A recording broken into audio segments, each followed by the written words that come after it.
Mark chapter 9, verses 36 and 37. Tells us he took a little child whom he placed among them. Taking the child in his arms, he said to them, "Whoever welcomes one of these little children in my name welcomes me. And whoever welcomes me does not welcome me, but the one who sent me." That's Jesus talking. I want to really focus on what he says in the 36th verse. He says, or it says, taking the child in his arms. Taking the child in his arms. So I want to talk about the child in the arms of Jesus. All right. The child in the arms of Jesus. So they came to Capernaum. While they were traveling, Jesus and his disciples were arguing. They were on the road arguing, they kept arguing, and so when they got to the house, Jesus simply asked the disciples what they were arguing about. Well, they kept quiet. The disciples kept quiet because, you see, they were arguing about who was the greatest among them. So then Jesus sat down, he called the 12 to him, and he said to them, "Whoever wants to be great must be a servant." So in this moment, we see Jesus patiently teaching his disciples. He continues to teach his disciples. In his teaching, he uses an illustration, if you will, in human form. He brings a child and he sets the child among them. Then he takes the child in his arms. And Jesus continues teaching. He says to them, as he has this little child in his arms, he says that whoever welcomes such as this one welcomes me, but not only me, but God himself. Jesus is teaching in this moment in such a wonderful way. And it's so interesting that Jesus would use a child. It's interesting because in the days of Jesus, children were not held in high regard. Children were to be seen and not heard. Children were even seen as property in the days of Jesus. So why would Jesus use a child? Out of all things, out of all people, he has this illustration, and you're using a mere child? Something like property. Children. Historically, many of us know that children have been seen as property. I mean, even if we think about American history, children have been seen as property. When thinking about the institution of slavery in this country, I was reading even the other day, on the 4th of July in particular, I was reading Frederick Douglass's speech. He has a speech entitled, "What to the Slave is the 4th of July." The late Frederick Douglass, great orator, he talked about his days as a little boy, as a slave, as property. He talks in his speech about how when he would look on what was going on in Maryland, he said that there were people who came there just so that they can claim some property. The property were human beings. They were not even seen even as valuable as cattle. He talks, Frederick Douglass, about that experience. He says that those persons would come into Maryland and they would scream out, "Cash for Negroes! Cash for Negroes!" He said that many a child was snatched from the arms of their mothers. Can you imagine the tears? Can you imagine the screams for a child to be seen as property and ripped from the arms of their mother? But this child in our text is in the arms of Jesus. Can you imagine what that child must have felt like? Unlike slave children, no pain, no hurt, no tears. I'm in the arms of Jesus. In 2018, we know that there are cases where children are still mistreated. We know that there are cases where children are neglected, where children are devalued and overlooked. Even in 2018, consider the immigration atrocities that we have experienced under the current presidential administration. In 2018, consider the fact that daycare workers and teachers are still the most underpaid persons professionally in many of our modern countries. In 2018, consider that children go without food. They go without proper shelter. They are neglected and they are treated in unspeakable ways. Yes. Perhaps Jesus wanted them to take a moment to think about the children. He takes this child in his arms. And you know, I wonder if what Jesus wanted them to see is the importance of ordinary people. Because you know, a child is ordinary. Think about how ordinary children are. You look on children, a child has no influence. A child cannot advance your career. A child cannot enhance your prestige. I mean, children. When was the last time you gave someone a job? Any child in here? Ordinary is what children are. Have you ever given anyone a job? Have you ever given anyone a raise on a job or a position? No. You see, Jesus knew that this child was ordinary. And if the disciples were going to be effective, they were going to need to be concerned for the ordinary people. You see, if you're concerned for ordinary people, it shows the position of your heart. Where is your heart? What is the condition? Jesus was concerned about ordinary people. That's the good thing about our Lord and Savior Jesus Christ. Concerned about the ordinary. You see, ordinary people need salvation.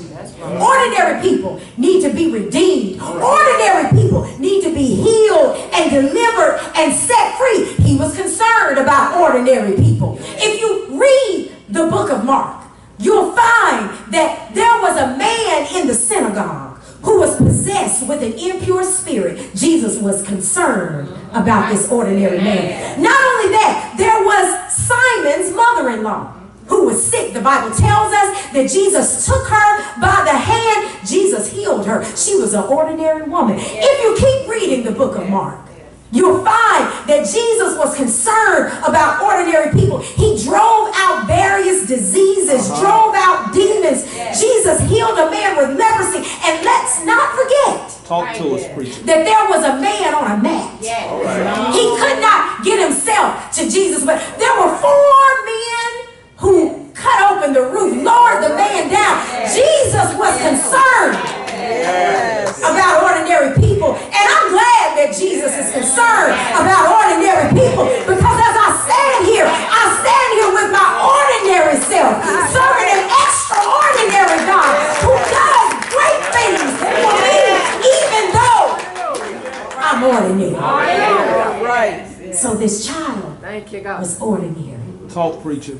Jesus perhaps wanted them to see, hey, if you're going to be effective, you're going to be like me, you're going to have to be concerned for the ordinary people. So this child is there in the arms of Jesus, and they can see an ordinary person. But not only that, children are in need. Think about all the things that children need.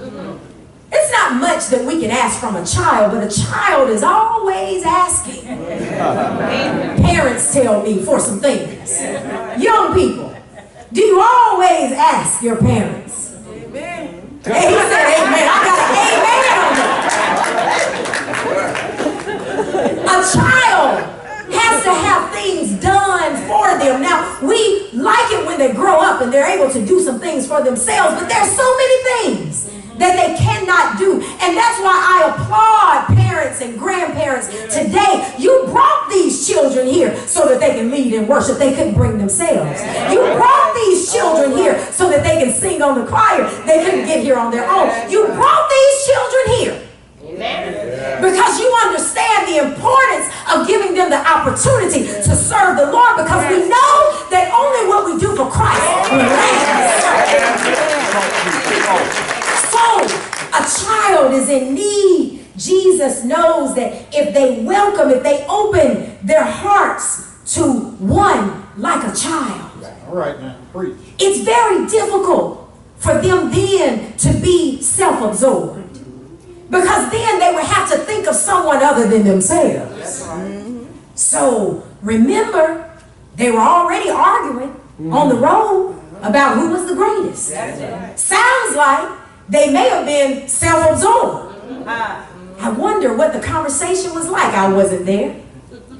But I wonder if Simon and his brother Andrew, they were arguing with the other two brothers, James and John. I wonder if Simon and Peter were saying, well, hey, you know, Jesus walked by the Sea of Galilee and saw us first. Make it fun like that. He saw us first. He said, come follow me. I'll make you fish for people. And right away we left.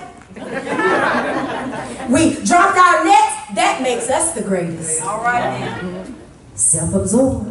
I wonder if James and the son of Zebedee and his brother John, I wonder if they said, well, hey, Simon and Andrew, without delay, we left too. But you know, he called us without delay. We left too. But not only did we leave, we left our father Zebedee in the boat with the hired hands. And so we left our dad. That makes us the greatest. All right. I don't know how the conversation ensued, but we do know that they were arguing about who was the greatest. So look at this child, disciples. Look at this child who is in need. While you're focused on all of these other things, there are people around you who are going to need to know about me. There are people around you who are going to need to be saved. There are people around you who are walking in darkness. I've given you me. I am the light of the world. I need you to focus. This child is in need. People are in need. Ordinary people who are in need. And they sit there, I imagine, looking at Jesus. I don't know if they've gotten it yet. Sometimes we can hear the message of the Lord over and over and over again. Sunday after Sunday, the preacher stands up and gives some of the same information. Some people say, well, I've heard that before. But has your life changed? All right. That's it. Since you heard it. Our children have heard ABC 1, 2, 3, but they have to say it over again. That's right. Our children have heard don't do this and don't do that, but sometimes you have to tell them again. That's how God is towards humanity. So patient with us, giving us another chance to hear it again. Have they gotten it? Well, they see this child, and I would imagine that as they look at this child, there's something else that you see when you look at a child. You can't deny that when you look at a child, you see love. Children are some of the most loving beings that I've ever seen. I have the pleasure of teaching Bible study once a week to children who are 3, 4, and 5 years old. This past week, I was teaching Bible study, and a little girl by the name of Eden, she's 4 years old. I was teaching, and before I knew it, they sit on a carpet, but she stood up off the carpet, walked over to me, and I had my arms up teaching. She put her little head right under my arm. And before I knew it, she laid her head on my leg. And I tell you, this text came alive for me in a way that it never has before. Right now. And I had to thank God, because in that moment, all I can see in that child was love. Yes. Eden showed me love, and children do that. If you watch a child, you see love because they don't care about the color of your skin. You see a child go to a playground and they play with another child, no matter what their race is, no matter what their class is, no matter what level of education they have. You see a child and they're very resilient, they're forgiving. You see a child and they talk to strangers. So much so that we have to tell them about stranger danger. But they can't help themselves because they're so full of love. And oftentimes I've gone to God and I've said, Lord, what happens to us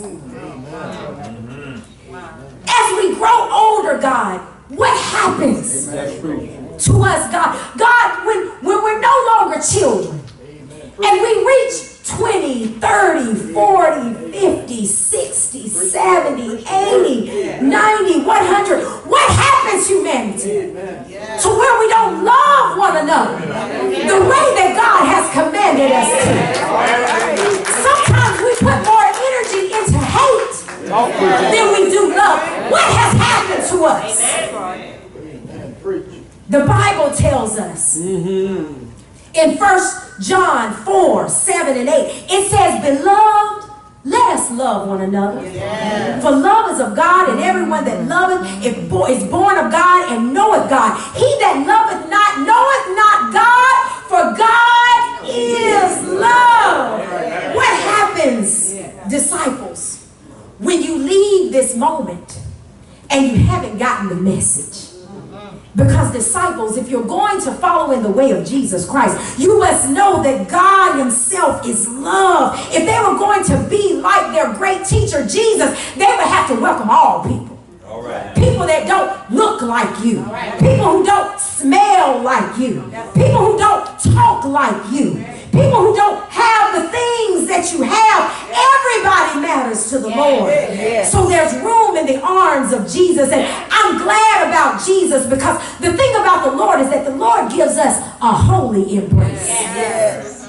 When we're in the arms of Jesus, it's a holy embrace. And there may be someone here on this morning who is discouraged because someone who used to hold you is gone. Mama's not here anymore.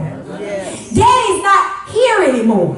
Some relationships, they're not around anymore. But I want to remind you that there is a holy embrace. There's a holy embrace that wants to hold you in the wee hours of the night. Whether you be young or whether you be old. Young people, you don't have to have a babe, because you got Jesus Christ. Older people, you don't have to have a boo thing, because you got Jesus Christ. Sometimes you might have one and they may not be in the mood to hold you. But let me tell you about the Lord. The Lord is always there, waiting to hold you and cradle you just like this little child. So when we choose to follow Jesus, we choose to be safe in the arms of Jesus. So I know life gets hard, but God is our refuge and strength. Yes, he is. And ever-present help in trouble. We're safe in his arms. I know sometimes we're confused, but the Lord is near to all who call on him. To all who call on him in truth. We're safe in his arms. I know we get discouraged, but the Lord is close to the brokenhearted and saves those who are crushed in spirit. I know sometimes we have to cry, but be joyful in hope, patient in affliction, faithful in prayer, because we're safe in his arms. So just like this little child, talk, preacher, we are in the arms of Jesus Christ. I don't care what's going on in 2018. God still reigns. I don't care what anybody says. God is still the King of Kings. I don't care what I have to face. He's still the lily of the valley. I don't care if chaos is all around me. I have peace on the inside, like a river, because I serve a mighty God. So I follow him today so that I can break from the arms of oppression. I follow Jesus today so that I can break from the arms of hurt. I follow Jesus today so that I can break from the arms of sadness. I follow Jesus today so I can break from the arms of disappointment.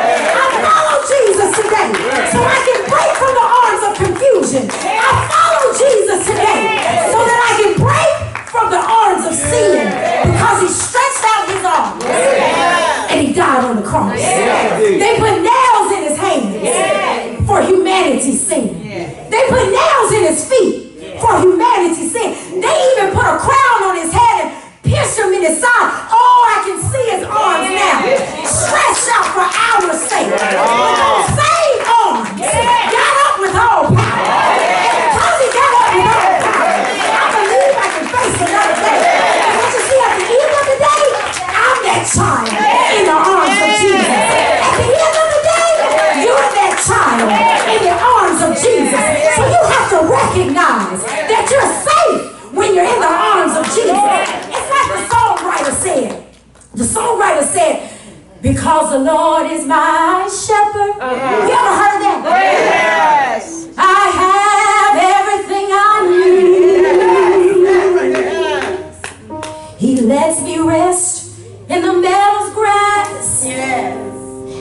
leads me beside the quiet stream. He restores my failing health. And you know what else he does?